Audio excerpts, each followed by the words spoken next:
Your air conditioning system cools, conditions, and circulates the air inside your vehicle's interior. It also removes moisture from the air to keep your windows from fogging up. A common AC problem is contaminated refrigerant, or the gas that cools the air. The inside of your AC hoses deteriorate over time, and bits of rubber can clog passages.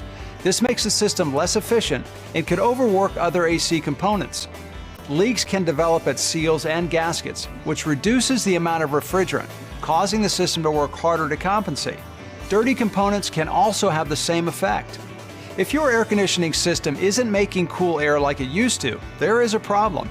It may be as simple as adding more of the right kind of refrigerant.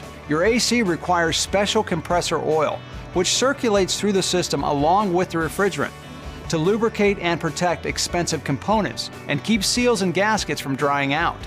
If refrigerant is leaked out, so has the compressor oil.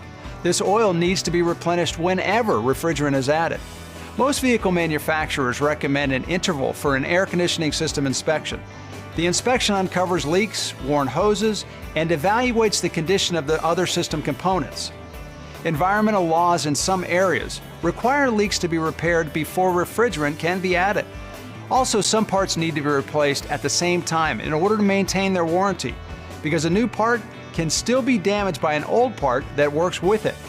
Your service center is fully equipped to inspect your AC system, diagnose any problems, and take the necessary steps to restore your flow of cool air.